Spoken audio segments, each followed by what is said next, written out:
Hi, welcome to ToddFun.com, and what I'm hoping to do in this video is fix my DeWalt radio. This is fairly old. It charges the older 18-volt DeWalt batteries for the cordless drills and so forth.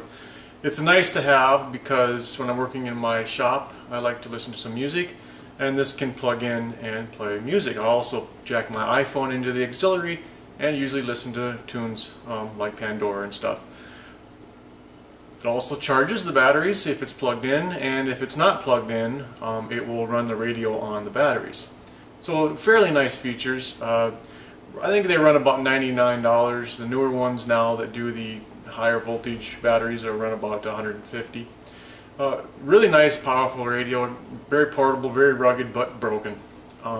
It just does not play the radio or nor auxiliary. It seems to charge batteries okay. But it wouldn't play the radio, and sometimes it would and sometimes it wouldn't. So probably something that may be permanent with failure. I might not be able to replace the parts in here because you just can't. I've technically already launched into it once by myself and figured, well, I'll just pull out the charging circuit because I have other chargers. I don't need to hassle with this thing being a battery charger. I just need the radio.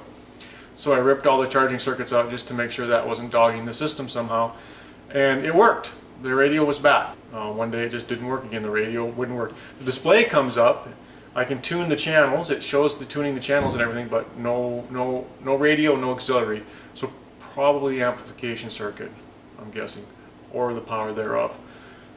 And I also looked at some of the chips when I was in there, and I'm like, okay, let me see if I can source some of these chips, and it didn't seem like I was going to. So we might not succeed, but we'll show it taken apart. We'll do a few tests. We'll see if we can't figure out, can we fix it? Can we source a part? Can we dig a little deeper? I really would like to fix this. I don't want to spend another $150 to have a shop radio and a portable radio to boot. So, and if I get it fixed, I'm going to throw the charging circuits back in too, because every now and again, yeah, I have thrown batteries in it to charge, even though I do have other dedicated chargers. So let's take a look at it on the bench, take some screws out, and get into it. I'm going to start by turning it on to see if it'll work, because sometimes it does, sometimes it doesn't. So I'll plug it in. I heard a click there. I heard a relay click, yet there's no charging circuit in here, so that could be some kind of problem. So let's turn it on. Oh, see? Very interesting.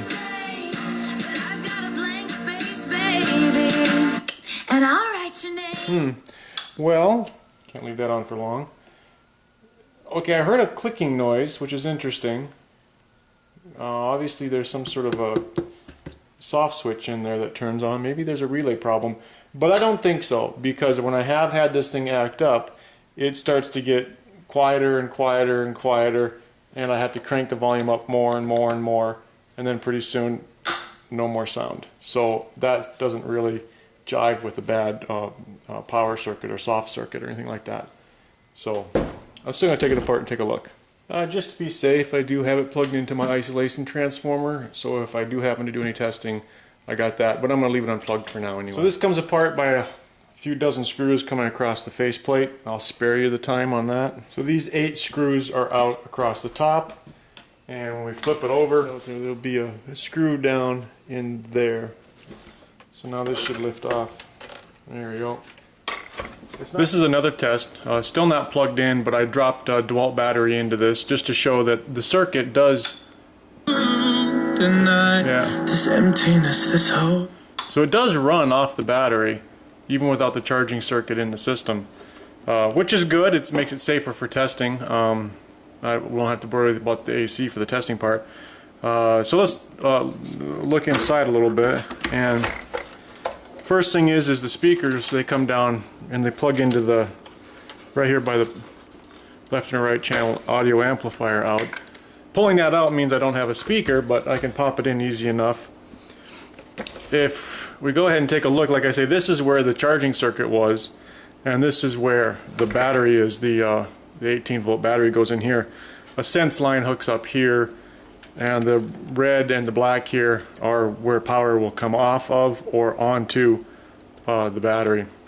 And I guess if I could zoom in, these are the terminals where the charging control circuit hooks up to, and apparently that basically allows current to start charging the battery through that relay. This is the relay we hear clicking on, which is basically saying it's going to take power from here, or not take power from there, depending on how the relay works. There's a fuse down here, which obviously is fine because this is the mains. The mains comes in here. There's a choke, and then that relay, which is going to be the soft power on and off relay, probably determine whether or not it's going to get power from here or deliver power to here if it's charging. Up here is the clock circuitry. Over here we get the radio for the tuning and the power amplification here, and for left and right channel, and then the speakers go out here. The control wires coming off here are mostly just simply for power, for the display, and there's some signal lines. There's this black and white wire here is for the battery backup. Now this is just a couple AA's. It will not power the radio. If you do not have one of these big honking DeWalt batteries in there, the radio will not play. But this just keeps the clock so you don't lose your time on your clock and your radio stations that you've saved. These wires over here are for controlling your on-off of your radio, as well as your volume. And then so that's what these wires are for here. They go back over to the radio controls board. And then over here is just an endless turning knob that will tell the processor to flip through the radio frequencies. There's an auxiliary input over here. This is what I normally use. This comes out the back of the radio, and that goes down behind this guy for an auxiliary input. And that just so I can hook up my phone. So the phone is basically coming auxiliary in, power amplification, right out the amplifier, right out. And I've actually had just this hooked up, just my auxiliary, and I've had it fade and not turn on. Now that could be because it's not getting good power, or it could be the amp circuit, the amp chip is the audio amp chip is dying or overheating. It could be overheating. So a couple of attacks, being it's actually working right now, I've noticed that if I leave it actually plugged in and not even on, that's when I'll have a problem almost 100% of the time. If I have it unplugged, completely unplugged from the wall, then sometimes I come by and plug it into the wall and hey, it works.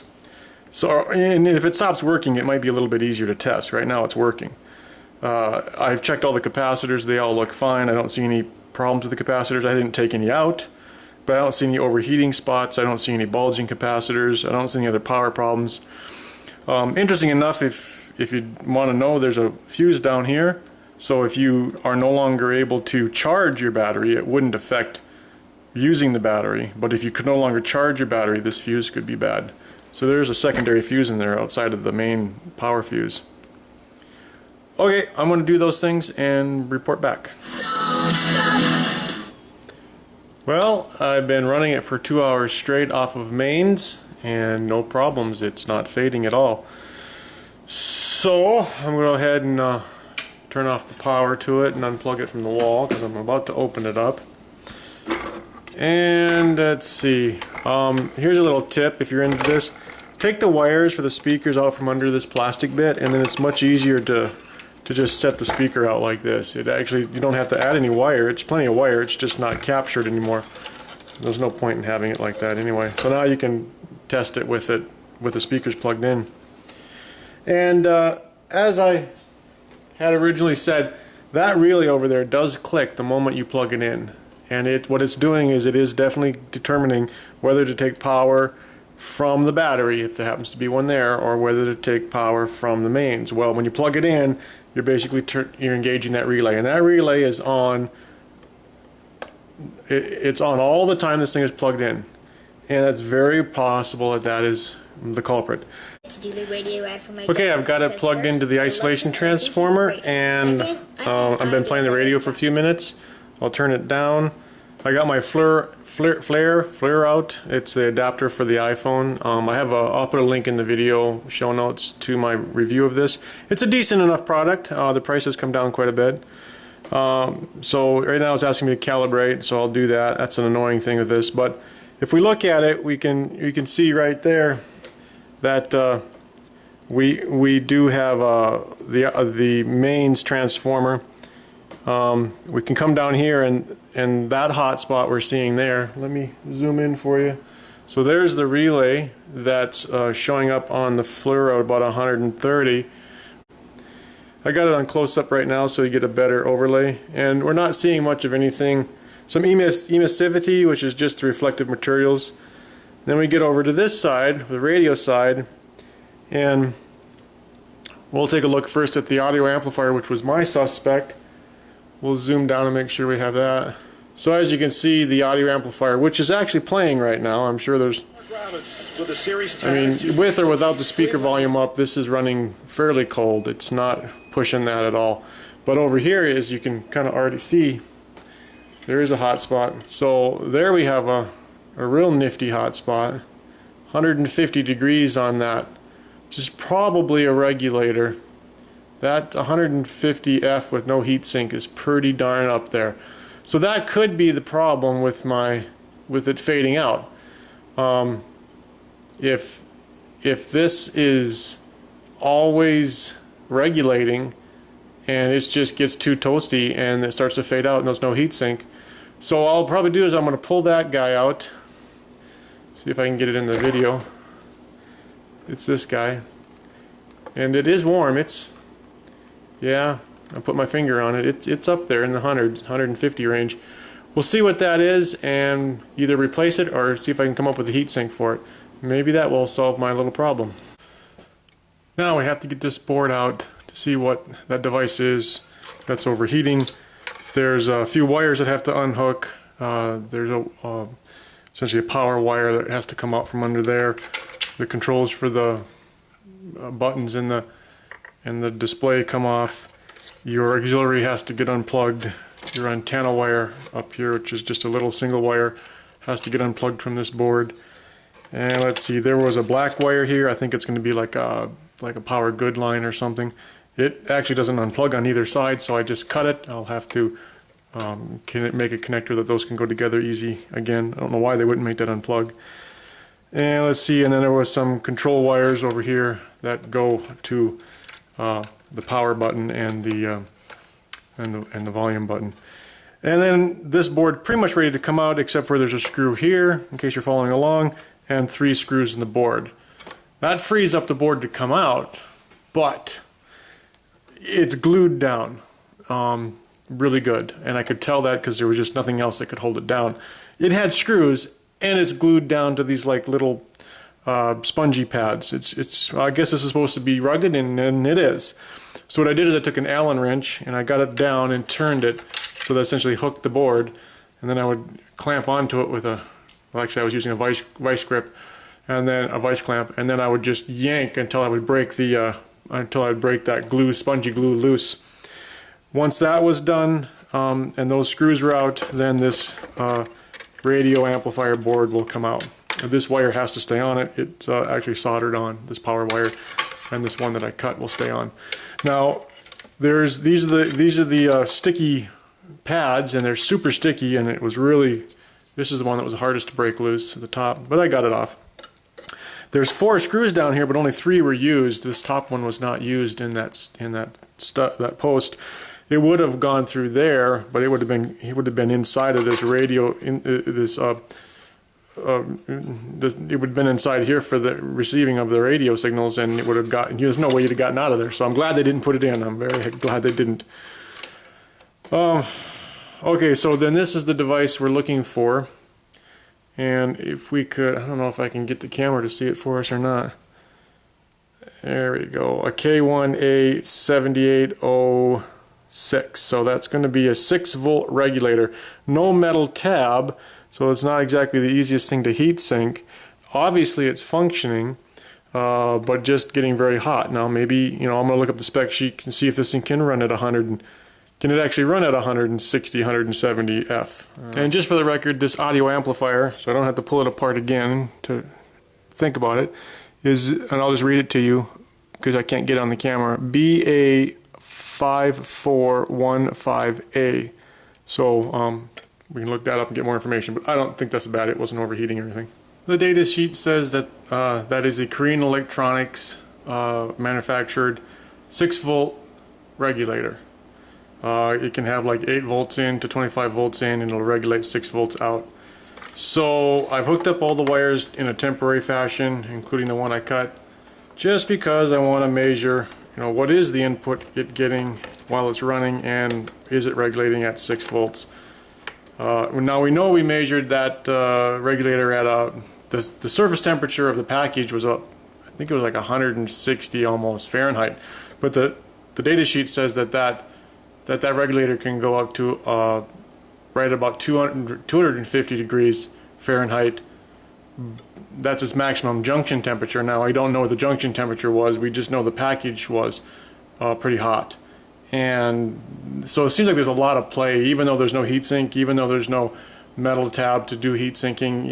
It sounds like that chip is robust enough to handle 150 F all day long. Let's measure it. I just wanted to hook it up so that I could share with you on what are we getting for voltages across that regulator. Right. So we definitely have some. So let's go ahead and check those voltages now. So this should be the input voltage here. 14 volts, that's definitely within range, and this should be 6 volts out. Wow, that's interesting. Well, that you wouldn't expect. That should be 6 volts coming out of that. And so it might be putting out way too much voltage, hence it's overheating and it's putting out improper voltage regulation. And maybe that's what's causing it to brown out the amplifier after a while. So I will order a new one and stick it in, and then make sure that I'm getting closer to 6 volts out, and then see if that fixes it, because there's no point in heat sinking something that's actually putting out the wrong voltage. So being that thing is not producing the right regulated voltage, I'm going to go ahead and I'm going to desolder it. This is my go-to desoldering iron. It's about a $35 one. I think you've seen me use it before. It's a plunger style, but the plunger is built in, as long as you keep it clean by opening it up like a regular plunger one. It actually heats and plunges at the same time, and so for real cheap, it's a great tool. Sometimes you got to add a little solder to these leaded things to get them to work well. So if it doesn't work right away, we'll add some solder. And by adding regular leaded solder, you can get these to reflow and come apart a lot easier.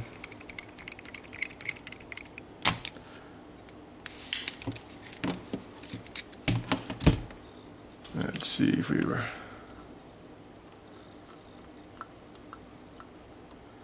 Yeah, I think we got it. Yeah, we got it. And it's out. Okay, so there's probably the culprit of the intermittent reaction that we're getting. Well, we know what this is, and I either have to order it, it's only going to cost a few cents, and then drop it in and test it. But I figured I'd go through all of my inventory and see if I had a 6-volt regulator. And I didn't think I did, but I didn't. But I did find the all-famous LM317, which is a variable voltage regulator, which means we can regulate voltages through a certain range, which of course includes 6 volts, provided we have our more than 8 volts coming in, which we do. So that's not a drop-in replacement, though. The pins aren't compatible, and this has to have some set resistors on it on an adjust line. So let's see what that looks like real quick. I've used them a lot. It's probably not the best situation to use it in because of, I don't know, I can order one. But, sometimes I just like to fix things. So we're going to have a voltage in, which is going to be like 10 to 40 volts for this device, and we'll have the LM317. We'll have an adjust line, okay, which goes over to the output. This is the output over here. This is V out, this is V in.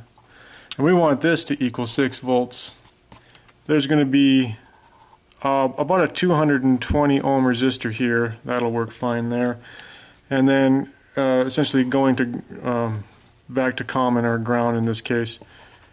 This is where you would normally have an adjustable resistor.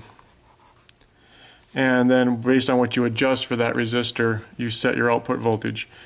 But I've calculated that I could get pretty close to 6 volts by throwing in an 820 ohm resistor. Now it's recommended that you have a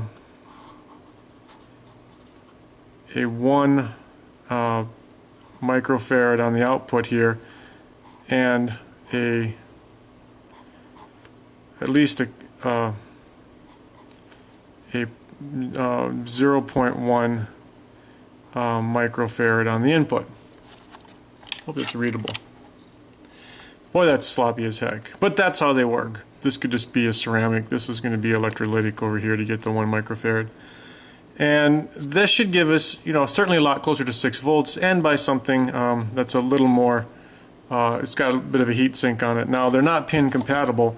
This is pin 3, this is pin 2 is for the out, and this is pin 1. So in this package, this is 1, 2, and 3, whereas in this package is 1, 2, and 3. This is in. This is essentially your ground, and this is your out. Now notice over here, 1 is your adjust, 2 is your out, and 3 is your in. If that makes sense. So as long as we're careful with that, we should be able to drop this in. Now, I can't just fit it on the board, but I can put on a little piece of this perf board. I can wire those components up and then just have the 3 lines coming off of it and sort of have it as a daughter board. And there's tons of room inside this radio, and so I'll have a 6 volt custom regulator that I can set up, and I can even put a heatsink on if I think I'm having a problem with it, because it'll be up off of the board. Now there are plenty of capacitors on the regulator that was there, this regulator that doesn't seem to be working right. So technically I could X these two, but because I'm going to put on a daughter board and have it up away from the voltages, you'll have some lines going back down to the board. Because of that, I want to make sure these capacitors are really close to and supporting this LM317. So I'll wire that up and we'll be back for some testing. This is on a piece of variable board here. It's got predefined connection copper on the back. And I have the regulator with a heatsink and some heat compound, locking nut. And I have those components. The red will be the in, black will be the ground, and yellow is the out. So if we provide 14 volts across this, which is what the circuit's currently doing inside the DeWalt, then out of this we should get pretty close to 6 volts. Hopefully not what it was doing, like 8.5 with the dead one, or whatever's wrong with it. Plus this has got a heatsink, and the plan is, provided this works, I don't have to change the adjust resistor. You should use a pot in there. I'm being a little optimistic that it's going to work without a pot. I will cut this out, put some hot glue on this to insulate it, and then I will mount it. I will solder this to the DeWalt board for essentially the drop-in daughter board replacement for this. This will be the 6 volt regulator. I'll make sure I mount it where this can't short out on anything. And we should be good. But let's test it. Let's hook it up. Well, this is the bench test. I've got these clips are from my bench power supply, which is set at 14.5 volts DC with current limit set on my bench supply, so it won't, if something goes wrong, this thing won't just kill itself. And then the fluke is on DC volts going across the yellow and the ground, which is what the circuit should see 6 volts at. So if we plug this in, hopefully there's no blue smoke in this device, 14 volts but current limited. Okay, that's current limited. It did not go into current limit, which means it's working fine. We got 5.94. Boy, that's... I didn't do too bad with my math. Now, it should regulate nicely at pretty darn close to 6 volts. And so if we drop this circuit in, we should be good. There, it's soldered into the proper positions for the crossover. It's wire zip tied to this bracket that gets mounted firmly in the system. I do have hot glue on the back of the board just in case, and I did, I don't know if you can see, I put some shrink wrap around those resistor components just to guarantee they never touch anything either. Now these wires are a bit long. If this is its final home, these wires should be at least a couple inches shorter. But then you get to keep pulling on your wires, and I don't really know if this is its final home or not. So we'll go stick it in, do a test with the voltmeter again inside the DeWalt. Okay, we got the board jostled back in there and all the wires hooked up, so we can turn the radio on. And yeah, the radio is working still. No brownout right now. Let's check to see if our regulator is behaving now. So we want to go from the ground to the output of the 6-volt regulator, which would be from here to here. There we go. Whoops, it's hard to maneuver in there. 5.955. So yeah, just the same as before. We are definitely right at just a hair under 6 volts. So that's going to be a lot happier. I'm going to button it up. Well, the board's all buttoned up again. All the wires are back where they were. I do have to stick the lid back on. There's the regulator's new home. It's going to sit right there. It's got a nice heat sink. It's away from everything. What I'm going to do now is I'm going to run it for a week or two and use it in my lab and in my garage, and I'll just make good use of it. And if it doesn't brown out anymore, I'm going to say that must have been it. So I'll report back into whether or not this is a working solution.